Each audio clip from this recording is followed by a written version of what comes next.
yeah, we didn't get off to a great start, and they're different. They're defensively, I thought some of the stuff they were doing affected us. There was an adjustment period, and we just were not very efficient on offense, and just didn't have a lot of juice. Kind of, I don't know. I think it's an adjustment. This league will be an adjustment. Playing on Wednesday night in Kansas, flying back, and now you're seeing this team. So I mean, this league is strong, and we gotta get used to being ready to do better. I think this is another case where we had two separate halves, so we gotta try and figure some things out to just be a little more consistent in both halves. I appreciated how the guys on the floor really fought and battled to get back in the game and give us a chance to win and get it to overtime. So that was a positive sign that they didn't give in. What was the difference in the second half when you played much better than the first half? I mean, I thought that we were able to chip right away, get it to 7. They went on a spurt there, that we responded again. So we just kept answering their runs, which was a positive sign. Offensively, it was kind of a tough game to call. They really switched a lot of stuff, and it gave us some problems.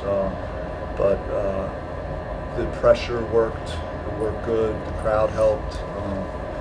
I thought we did a good job with that, just trying to create some turnovers. What do you think about the overtime period? Missed some layups. We just they hit a couple of mid-range shots, and we had a couple of missed layups. We can't afford to do that, and they were able to get the lead, and we couldn't really get back into it. You've mentioned how important paint touches are for the half-court offense. With Baylor's length that they had in there, what kind of plan of attack did you have to kind of get around that and still create the paint touches? We had to be able to drive their switches and try to take advantage of their bigs being on our guards. And we didn't do it great in the first half. I thought as the game went on, we were better. But yeah, that's key certainly to hit the paint. Take on Joe Son's play coming back from the injury. Yeah, he was on a minutes restriction, for me, just to make sure that we don't overdo it with his first game back. And I thought he was fine moving, so hopefully we just keep building on it. You mentioned the adjustment to this conference. Is that the physicality or the intensity throughout games, or with the travel, all of it? I am traveling.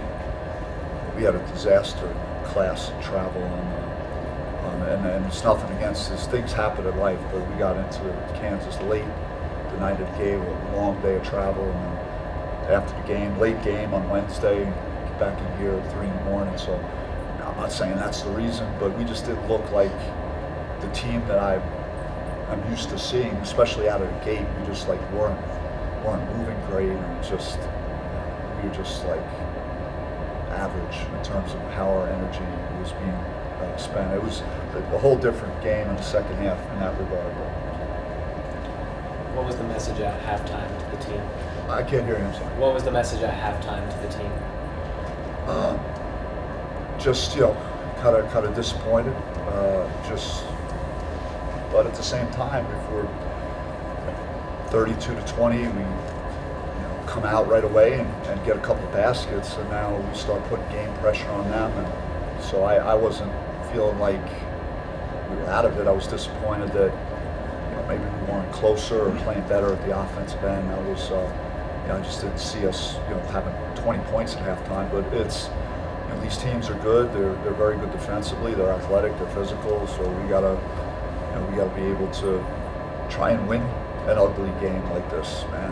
Where we don't have maybe the best stuff on offense, but we weren't able to get it done. We fought pretty hard and tried. JQ obviously has a lot of defensive versatility. What did you think about how you handled the Edgecombe matchup when it came?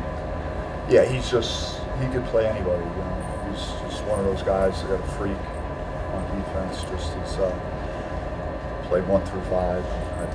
If I had 5 of him on defense, I'd need some defense. How did you feel about Freeman's performance and just him being able to finish the content? Yeah, he did great. He was disappointed. He missed the shot in overtime and stuff. But like, reality is, we wouldn't have been there if it wasn't for what he did at the offensive end.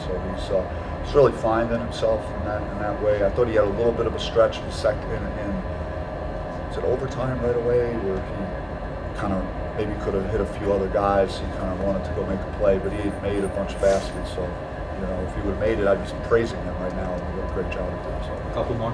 Is there anything that this group can do to kind of overcome the ebbs and flows of a game, or is it just continuing to play together? Yeah, they're a good team. They're gonna take stuff away from you. They're gonna maybe make you look bad at times. Their guards are really good, man. Really good guards. So they're a good team, and we had our chances, even though we played very poorly in the first half, particularly on offense, and still had our chances. So we got to try and put it all together. We got to get on the same page and get back to the drawing board.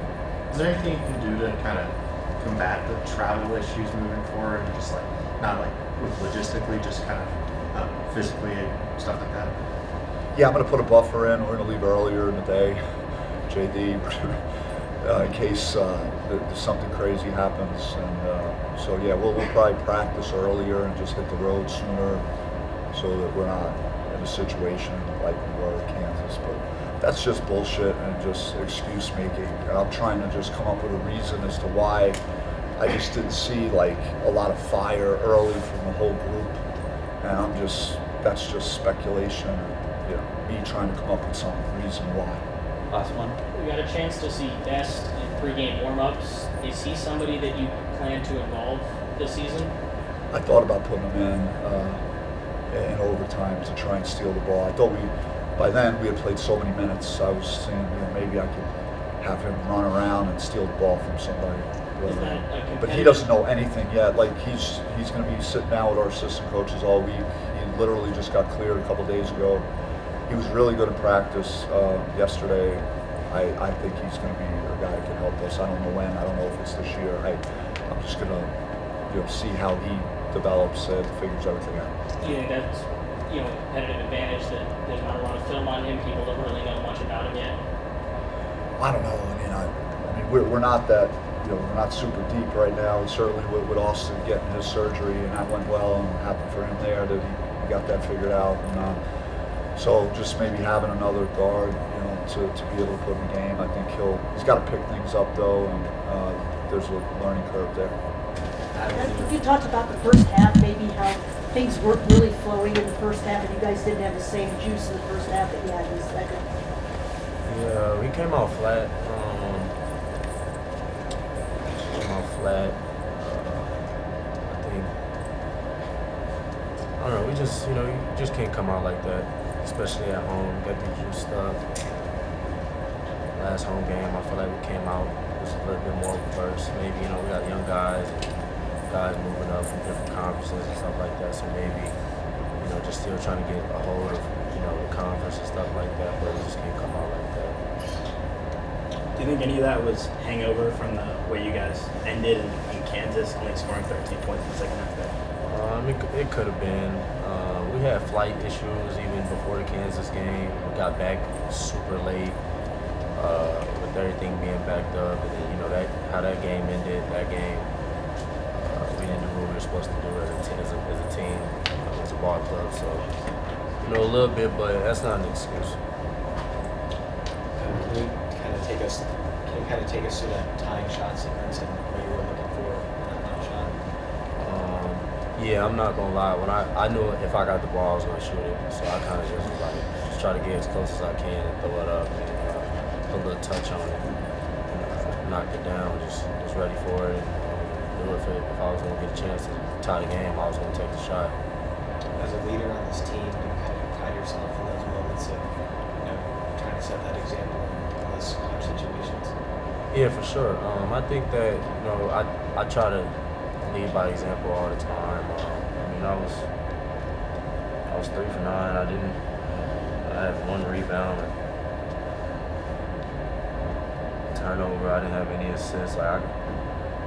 It's hard. You know what I'm saying? having that balance, because I like to lead by example. So sometimes it'd be a challenge for me knowing if I'm not going, I still got to speak up. You know what I'm saying? But it'd be hard. It'd be hard. Sometimes it's hard to do that when I'm not at the forefront, but I always got to remember that. You know what I'm saying? Like, got to lead the team regardless of what's going on, because I have a lot of experience and I know what Coach Hurley wants. So, but yeah, we just kind of came off flat at the start. We were trying to chase them the whole time. We were like playing a game of tag, and then came out even flat in overtime. But yeah. You've played in almost every major league. Yeah.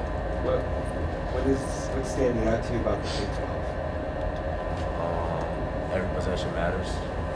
Like especially when we were at Kansas, you could just feel the game trickling away. And it's like, we're gonna stop the bleeding. We didn't stop the bleeding. And it's not about one person. We gotta do it as a whole. Like, I think that's the biggest problem we have. We can't. We gotta be a group in doing what we do, and we just gotta be together. Like the teams we're going up against, like they know exactly what they want to do. And I can feel it. They're more connected. Like it's just certain things you just gotta fix, and hopefully we can fix that within these few days and come back home and get it in. It seems like you guys do have that for large stretches of games. So yeah, just gotta do it for 40 minutes. Do you think it's focus? Yeah, I think it's focus. I think that like I think that you can't take a breath. You know what I'm saying? Like I've been on teams where like, okay, we may have missed shots, but like the intensity and the focus never dropped.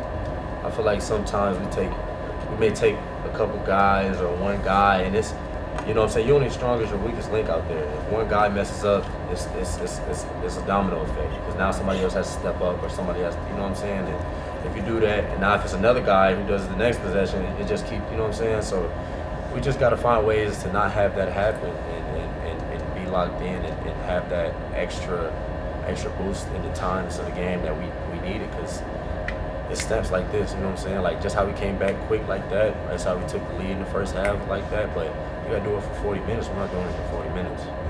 And it's not about makes or misses. It's not about that. Like I said, I played on a team where we weren't the best 3-point shooting team, but you just gotta be locked in, and you gotta be focused. And every time you come down on the defensive end, you don't have to get a stop, but at least if you do make somebody miss, you got to get a rebound, or you got to make a tough shot. If you come down on offense, okay, maybe you don't run a play every time, but you got to execute whatever you're doing, and you got to be on the same page. And we're not doing that for 40 minutes. With only The second half tonight, what was working defensively though? Playing like our hair on fire. We didn't do anything special. We just started playing like our hair was on fire. In the first half, we weren't doing it. Honestly, like our press. I feel like we probably should press a little bit more. I think it sets the tone, like especially out the gate. And I think it sets the tone. But I think we just played with our hair on fire, and it kind of helped us. And we got to play like that more often, I feel like. We're only having a 7-man rotation right now with Josan coming back. Does that kind of affect you guys at all in terms of having that energy level? And you said like you want to press more, but I think you guys have the energy level to own to press on 7 guys that are really kind of in and out of the rotation right now. Yeah, I think that it's tough to do that, like especially if you're not getting stops with it. But we feed off the energy when we do that though. So when we played Kansas, they played a couple more guys than us, but they were still in the first half. It kind of seemed like they were slower than us, but we were pressing them. We were up on everything. You know what I'm saying? But I didn't really feel too much tired in the first half of that game, because we were getting stops with what we were doing. So it's like you're not having to guard 30 plus seconds. You see what I'm saying? So even if you exert a little bit of energy to make a shorter shot clock possession, it rounds out. You see what I'm saying? So it's like I'd rather press a little bit more and maybe get a couple more steals, and we get layups, and it boosts us, and the crowd's getting into the game. You see what I'm saying? It balances out. I don't really feel tired when I'm doing that. Like that's how the second half, when we playing our hair on fire, yeah, when my adrenaline went down, I'm like, okay. But in the moment, I'm like, I'm trying to win the game. I'm not really thinking about that. You know what I'm saying? We've obviously had a lot of experience and seen a lot of different groups. What on the day-to-day has to change about this one for it to be more connected? I think that think that it's just the game within the game. We gotta do, like I said, like if a team makes a run and we got a possession, like I said, you can't make the ball. Well, sometimes you can. But you're not always going to be able to make the ball just go straight in the hoop. But you can run things to make the defense tired. Like, it's just the little things that we got to do better as a group, that we make young mistakes and we don't always do. And I'm pretty sure you guys watch the game, you can see it. It's nothing I'm saying is I'm not a genius. Like, it's just the little things, and we got to be together more. And we just got to value the ball. And that's just got to value the ball.